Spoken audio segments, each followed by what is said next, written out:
that are around security checkpoints. This is the one at the White House at 15th and E. It's very far from the White House building itself. It's on the 15th Street side near the Treasury Department. The Secret Service then chased her. This was a high-speed chase that went up Pennsylvania Avenue.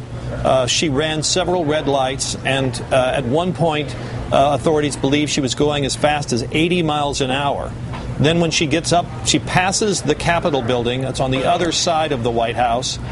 She passes by the Capitol just a block or so beyond the Capitol, crashes her car at either 1st or 2nd and Constitution Avenues, and she is then shot by Capitol Police.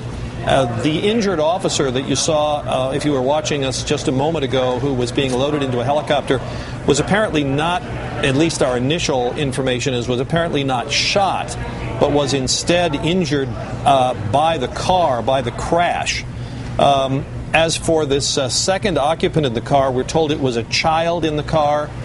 We don't know the condition of either the woman who was driving the car or the child. We believe the woman was shot, but we don't know whether she's alive or dead. We don't know the condition of the child. The child was seen by eyewitnesses being taken out of the car. We don't know anything about this woman, where she's from. Obviously, the authorities are now trying to confirm her identity, and we have no idea why she would have done this, what the motive was, or whether there was any clear thought that went into any of this. But that seems to be our best understanding of what happened here. And Pete, to walk through this area of Washington, for viewers who may not know it, we are talking about the heart of the city. We're talking about where the White House resides, near the Treasury building, which is adjacent to the White House, where, as you're reporting, this altercation began. Barreling towards the Congress, about that 14-block stretch. This is, of course, an area that has a high density of security, law enforcement, local police, and federal officials, including, as we've been reporting, uniformed Secret Service that first responded. How did this work in that area, and can you tell us anything about whether any of the boundaries of the White House or the Capitol were ever breached? No, I don't believe any security was ever breached at either the White House or the Capitol. This all happened out on the street. But there are normally Capitol policemen who are on the streets around the Capitol building, a block or so in every direction, because there's a restriction on the kind of traffic that can go near the Capitol building.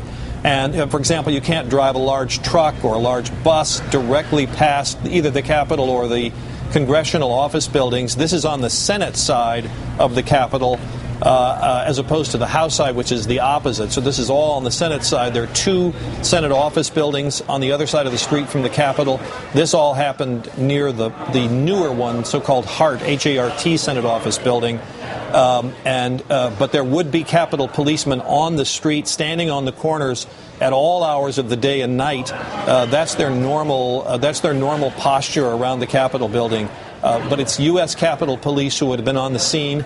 It's our understanding that the officer who was injured was a U.S. Capitol officer. Well, and Pete, we're looking at live pictures right now, and we can see in our view a black car that appears to have crashed in front of sort of a guard station there. And there's also what appears to be a black SUV off to the side. Are either of those vehicles, do you know, the vehicle that tried to ram the White House barricade and then was pursued?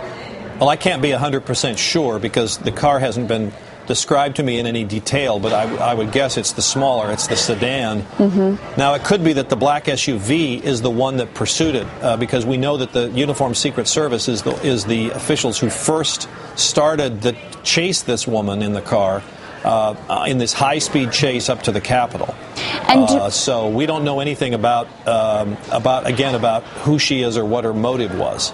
And do you know, Pete, was Capitol Police in any way lessened, or security around White House or the Capitol in any way decreased because of the government shutdown? I don't know. Okay. And in terms of the female shooter that was in the car, do we know, was she injured? Has she been removed from the scene? Well, she was shot. We just don't know what the nature of her injuries were. How bad her injuries are. The last I heard was the aid was being rendered. Now, the picture you're looking at right now is the Capitol policeman who was hurt, we believe, by the car crash, not by gunfire. At least that's the initial word from law enforcement officials. There are a number of them up there now responding. FBI, ATF, U.S. Capitol Police, Washington, D.C. Metropolitan Police. So, we're getting word from many different sources here. And, of course, the Secret Service was involved as well because they're the ones who initially began the pursuit when it all started at the White House. NBC News Justice correspondent Pete Williams, thank you for your reporting today.